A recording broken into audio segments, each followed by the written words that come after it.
ఇది దేవాంశిని స్కూల్లో జాయిన్ చేసిన రోజు వీడియో. ఎర్లీ మార్నింగే దేవాంశికి హెడ్ బాత్ చేపించి అమ్మవారి టెంపుల్ కి తీసుకెళ్తున్నాము. మా ఇంటికి నియర్ బై ఆ సరస్వతి అమ్మవారి టెంపుల్ ఉంది. సరస్వతి అమ్మవారికి వైట్ అండ్ ఎల్లో కలర్స్ అంటే ఇష్టం అంట. అదే కాంబినేషన్ లో దేవాంశికి డ్రెస్ వేసాను ఆ రోజు. ఫస్ట్ డే స్కూల్ కదా, తను చాలా ఎక్సైటింగ్ గా ఉంది. జనరల్ గా ఫస్ట్ డే స్కూల్ అంటే పిల్లలు ఏడుస్తూ ఉంటారు కదా, అమ్మా నాన్న వదిలిపెట్టి వెళ్తుంటే. బట్ దేవాంశి అలా కాదు, టీచర్ చేయి పట్టుకొని డైరెక్ట్ గా క్లాస్ రూమ్ లోకి హ్యాపీగా మాకు బాయ్ చెప్తూ వెళ్ళిపోయింది. తను అలా హ్యాపీగా స్కూల్ కి వెళ్ళాలని ఆల్మోస్ట్ 4-5 months ముందు నుంచే తనని ప్రిపేర్ చేయడం స్టార్ట్ చేశాను.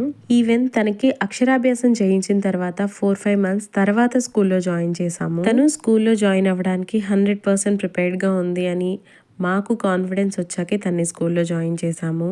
దేవాంశిని స్కూల్కి పంపించడానికి ఎలా ప్రిపేర్ చేశాము, ఎలా స్కూల్ సెలెక్ట్ చేసుకున్నాము, ఈ విషయాలని నేను అప్కమింగ్ వీడియోస్లో షేర్ చేస్తాను. కొత్తగా పిల్లల్ని స్కూల్లో జాయిన్ చేయాలనే పేరెంట్స్కి మేబీ యూజ్ అవ్వచ్చు. ఈ వీడియో మీకు నచ్చినట్లయితే please do like, share and subscribe to our channel.